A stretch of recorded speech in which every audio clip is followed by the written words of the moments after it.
Yo, what's up everybody? Jumpin' and today I'm on some Back for Blood, and I wanted to go ahead and show off my overpowered melee build, which is just crazy good. It's good against pretty much everything, because you can take out the zombies no problem. If you have the right weapon, like a fire axe or a hatchet, you can take out any of the big guys, like in a couple hits. It's pretty insane. But the main thing about this build, above everything else that matters, is that it's super tanky. My god, is this tanky? And you can see it here. I mean, this is pretty much probably the best example you'll ever see of the melee build doing work, because this mission on veteran difficulty is insane. It really is. This is in Act 3, and this is closer to the end of the game. But basically, there's a mansion. We're supposed to defend it. We're supposed to collect these boxes, and then we're supposed to deliver the boxes to the truck. Now, the problem is that you get so little breathing room. Every once in a while, when you kill enough enemies, which if you were trying to shoot these enemies with a gun, you'd just be run out of ammo nonstop. But every once in a while, you will get like a couple seconds to run out there and deliver some boxes. I would say it's no less than 10 seconds. That's all you get.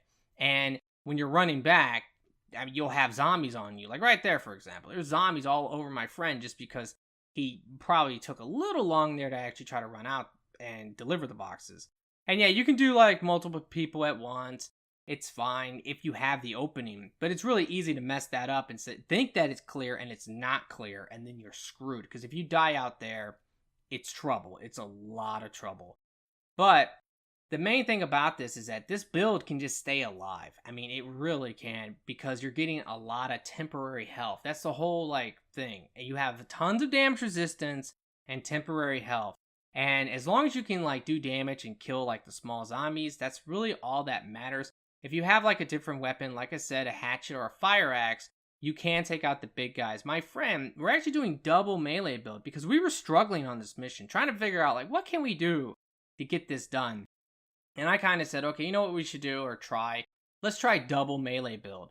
So we are actually crouching. Normally, I don't actually put like the friendly fire card on the melee build, because I kind of feel like the people shooting probably should actually have the friendly fire card on. And then the melee like build doesn't really need friendly fire card, because the melee build should be in front, should be taking out the zombies, trying to like force the zombies into like choke points. That's a really like important thing to do. So normally I wouldn't like recommend that, but for in this case, I mean, this was totally necessary, just because we would just be smacking each other nonstop without it. Same with like anybody who was trying to run out there. If you're trying to like go and you're trying to deliver a box or something, if you're trying to run back, you're going to get smacked by melees, and it's just ridiculous, because this is just a nonstop endless spawn. And I just am amazed by like the spike in difficulty from rookie to veteran, because rookie is really not super easy at first. I mean, it's easy once you've done it enough, once you actually unlock some cards, then yeah, it's a cakewalk.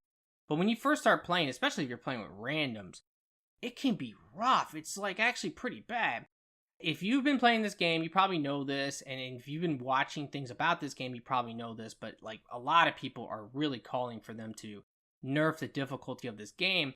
And one of the big reasons is that there's trophies and achievements like associated with like the different difficulties, and you're in like a very like elite group if you've beaten veteran.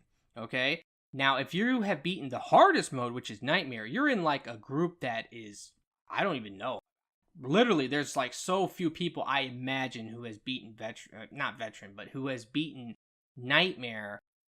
It would be ridiculous.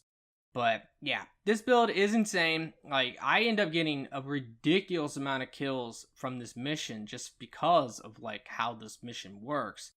But every once in a while, like I would see, okay, it looks kind of clear. Let's try to deliver some of these boxes. Now we were playing with a bot too, but that was just because we just didn't have anybody to play with at the time. Like we were like, all right, whatever, just play with a bot.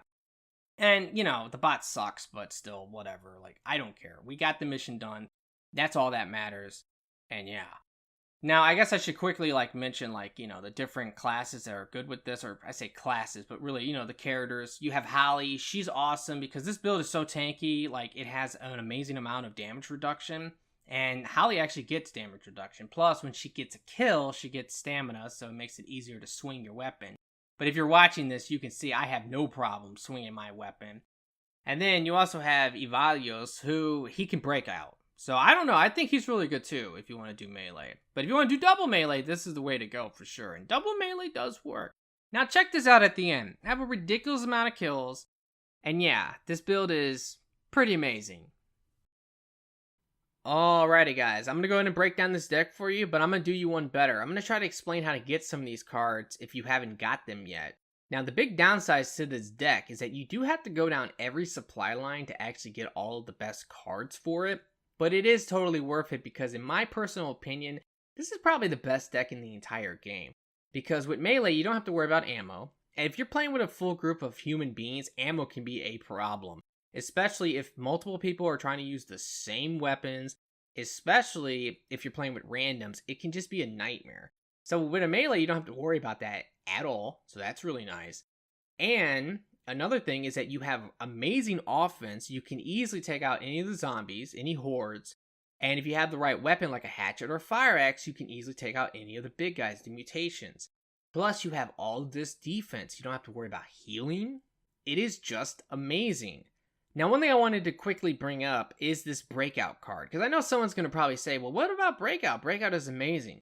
The thing about Breakout, the card, is I don't really like it. I feel like it takes too long to break out. Because I've used this card in the past with the melee build, and I've had it happen where I've gotten like pinned, and I had a horde of zombies on me, and by the time that I'm like about to break out, I'm dead.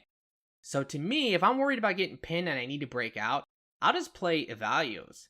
I think he's much better. His like ability is super fast. It takes like a second to break out. With the card, it takes like 5 seconds to break out. So if you're playing as Hallie, this might be important to you. But if it's really important to you, just buy stun guns. And there you go. Now, if you're going to be playing veteran, you really want to do it with friends or at least other players who are going to coordinate with you. As the melee class, your job is very simple. You are the tank. You are the one in front. If there's a horde coming, everyone else should honestly get somewhere safe and maybe crouch down. And then you're out in the middle of it. You are fighting everything, taking out the horde of zombies. And if there's any big guys, everybody's shooting the big guy. You know, you're taking out the big guy, whatever. But the melee class is super important because of the tankiness of it. And that's what you're trying to do. You're trying to draw aggro like you would in any other game if you're a tank.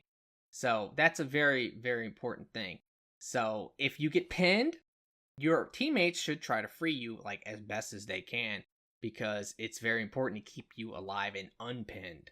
Now, real quick, depending on who you decide to play as, because honestly, both of them are very good. Holly is great. She gets that stamina back when she gets killed. She gets 10% damage reduction. That's really nice. But Ivalios, he gets the breakout skill. And he also gets 25% stamina regeneration, which is pretty good too. And if you were watching the gameplay, you could see I was having no problems basically keeping my stamina up. I was able to just swing nonstop. And the main reason for that is because of Adrenaline Fueled. This is an amazing card, especially for him. And this is a card with him you would want to get like really early. It gives you 100% stamina, minus 75% stamina regeneration. But here's the key. When you get a kill, you get 10 stamina back instantly. So that's the Hallie effect. Now, if you're playing as Hallie, you actually get 20 back, which is pretty awesome. But you also get 10 stamina over 5 seconds. So you get 2 stamina a second. This is an amazing card. Now, if I'm playing as Hallie, I like to try to get Meth Head like really quick. And if I'm playing as him, I try to get this first. So there is a difference to like your selections. Now, when you start an act, you don't really get that many cards if you're at the very beginning. So you need to like pick your cards carefully. And I'm going to kind of bring that up because one of the cards I like to get right away no matter what is Mean Drunk. To me, this is like my starting card, mainly because it gives you 75% melee damage. That's more than enough melee damage to allow you to one-shot in the body any of the Riddens. All the normal zombie enemies, you can one-shot. Normally, if you don't have this, you actually have to hit them in the head if you want to one-shot them, and that's kind of annoying. This also gives you more AoE to your melees. So if you have a fire axe or a hatchet, it makes it a lot easier to hit the enemies. And if you have a machete, forget about it. You can run into a horde and just literally mow them all down like super quick. I love this card. Now this card disables your sprint. And that can be a problem, especially if you're playing with randoms who's running off ahead. That's, kind of annoying. But if you're playing with friends or a coordinated team, you are doing what I'm saying. You are the tank. You are in front. And they are following you because they're allowing you to draw most of the aggro. That way, you are getting attacked, you're getting your temporary health, and you are staying alive. So I definitely love Mean Drunk, and I try to get this like as early as possible. Now, if you want to know where to find this card, I'm pretty sure this comes from the third supply line, and it does come kind of late. I could be wrong because I don't remember everything, but I'm pretty sure this comes from that third supply line. Now, Adrenaline Fueled, this comes from, it's very easy. You just have to get 50 melee kills in a mission. Very, very easy. Meth Head, this comes from the third supply line. I don't remember, is it early or if it's later? It might be more in the middle. I'm not exactly sure. But this is an amazing card. 40% melee attack speed is awesome. 40% melee stamina efficiency is awesome. The third effect, I have no idea. I've never even seen that happen, but your melee attacks no longer stick into tough enemies. Now, one of the most important cards to try to get really early if you can is Face Your Fears. This is like one of the most important defensive cards you have because this is going to give you 3 temporary health whenever you kill a Ridden within 2 meters. Perfect for melee. Now, you get this card from the top supply line, and again, this card kind of comes a little bit later on. But this is so important to get. It's super, super good. I would get this card before I would get Battle Lust. Because to me, actually getting that temporary health makes me way more tanky than just restoring my health. Now, once you have these two cards together, and Battle Lust you start with in the game, so that's not a problem to get this card because you start with it. But basically, when you have temporary health, you are able to have like armor or shield. That's at least the way of thinking about it. And if you have some like health damage, you are restoring it with this. So it's really nice. Now, Vanguard. I know some people might say, oh, you should get this card a little bit later down the list. To me, I love this card because it gives you the temporary health. So with Face Your Fears, you have 4 temporary health. But also, this gives your nearby allies temporary health. Now, that radius is actually quite big. It's not like huge, but it is big enough. Because if you're playing the role, like I said, where you're the tank, you're drawing the aggro, and everybody else is just chilling, so you know a horde's coming, you're like, okay, you guys go over there and I'll draw the aggro. You are also giving everyone 1 temporary health. And there are a lot of situations where you are literally filling their entire health bar up with temporary health because you are getting tons of kills with your melee. So I love Vanguard. I definitely think it is important to get early. Now, Spiky Bits, this gives you melee damage, but to be honest with you, I don't really see melee damage being all that important. Because if you want to do like a lot of melee damage to take out big guys, just try to get a hatchet or a fire axe. And you'll be pretty much good. Now, the damage resistance you get with this is really nice. I like it more for that. The melee damage is just the icing on the cake. The minus is like whatever, you're not even using guns, honestly. Well, you do use guns, but you only pull out your shotgun, and that's what you should be using to basically take out ranged enemies or to try to do some extra damage early on, because when you start the game, you have like no cards, you have white weapons, and there's still tons of mutations and big guys, and it's really annoying, so you will a lot of times pull out your shotgun. Now, with Meth Head, you disable aim down sights, so shotguns are really important, and I like to get the laser sight attachment. It makes it so much easier to aim, so keep all that in mind. But the thing is that I really do like Spiky Bits a lot. Now, this card comes from, I believe, the bottom. I really don't know. It's either the top or the bottom. It might be the middle. But I do think you get it kind of early on, wherever it is. So I just don't remember this card, to be honest with you. Oh yeah, I forgot to mention Vanguard. This comes from the middle tree, I'm pretty sure, or the middle supply line. And I don't remember like if it's early. I kind of want to say it's more in the middle of that supply line. Now, another really great defensive card is Motorcycle Helmet.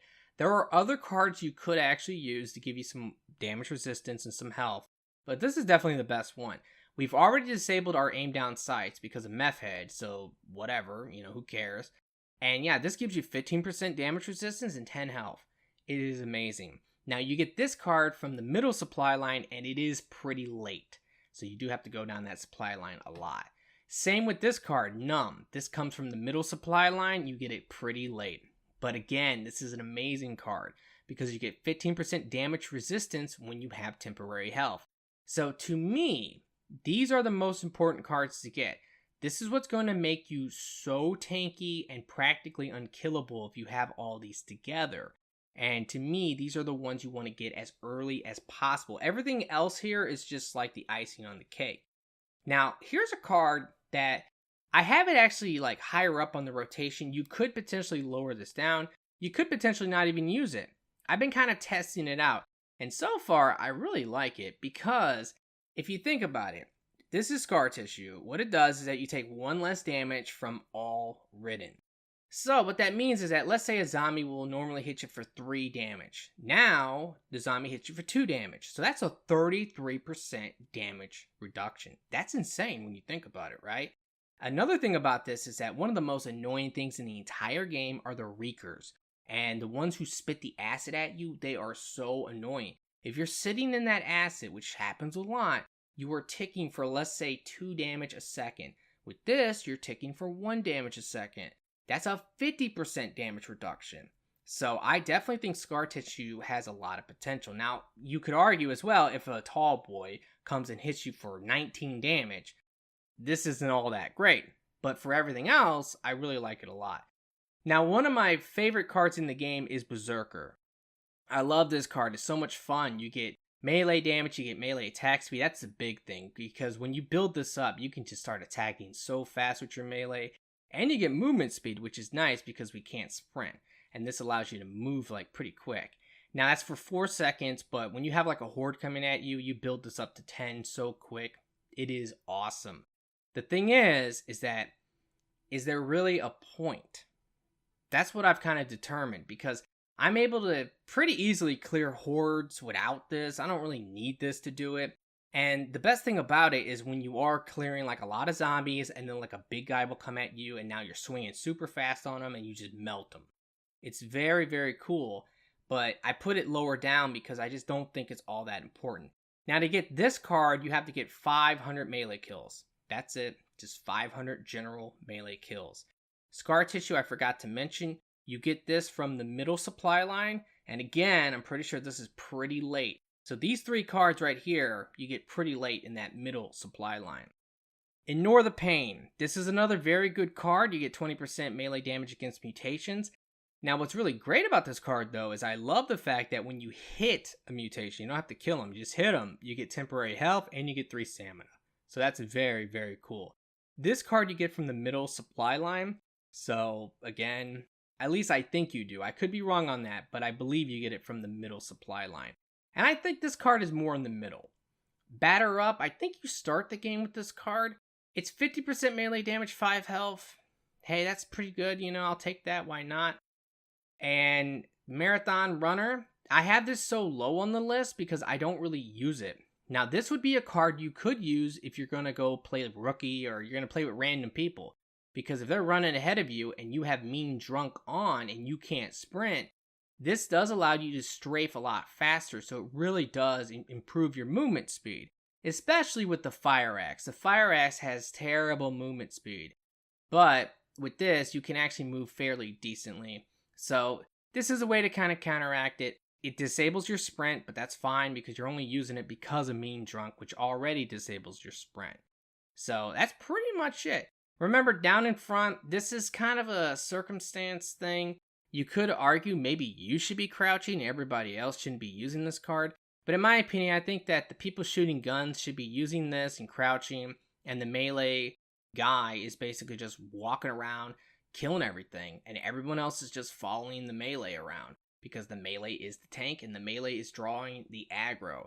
Now, I do want to quickly talk about some honorable mentions here. Let me find the cards. I have every card, and it's always annoying to find cards sometimes. Here we go. Heavy Attack. I know people like this card. I do not. The reason why is because by the time that I actually charge up my melee, and I actually do it, I feel like I can easily swing twice. With a Fire Axe, especially if you have like a higher grade one, like a blue one or something like that, even a green, a lot of the strong enemies, mainly the strongest enemies in the game are like the tall boy enemies. You can two-shot them generally. And if you have your teammates shooting them as well, it's really not a problem. So I don't really see the need to just be able to one-shot them. And I've tried using this with like the machete and the bat to see, well, is this going to make like those weapons like really good against the bigger? No, it doesn't. It's crap. So I don't really like heavy attack. If you like it, you could find a place to put it maybe and use it. This card I think has potential. I have not really tested it, but Sunder, if it only does what it says it does, I don't think it's all that great. And what it says it does is that melee hits make the target take 20% increased damage for 5 seconds. Now, first of all, if this applies to the entire team, this would be very good, especially early on in an act where you don't have much damage because nobody has cards, you don't have good weapons. This could be great. The problem is that I would not go for this early on because early on I'm trying to get all of these cards to allow me to melee more and not have problems with stamina and to make me super tanky. I want to get these cards as quick as possible. These are the most important cards here. Everything else, like I said, is just the icing on the cake. So I wouldn't use this card early on. Now, if this card worked in the way that I think maybe it could, I don't know, I haven't tested it, if it would stack. So here's an example. If you, let's say in 5 seconds, are able to swing your machete 3 times, and now that target takes 60% increased damage. Now, if it worked that way, this could also be very amazing because it would turn like the machete and the bat into really viable big guy mutation killers. So I need to test this card more, but I just wanted to give it an honorable mention just because, I don't know, maybe it has potential. Alrighty guys, that's going to pretty much do it for this deck. I really hope that this has helped you and that you have enjoyed it. If you have, will you please like the video for me? Be sure to subscribe for future videos, and if you do, make sure to click the bell, that way you can stay notified. Thank you so much for watching, and I really do hope that everyone has a very nice day, and peace!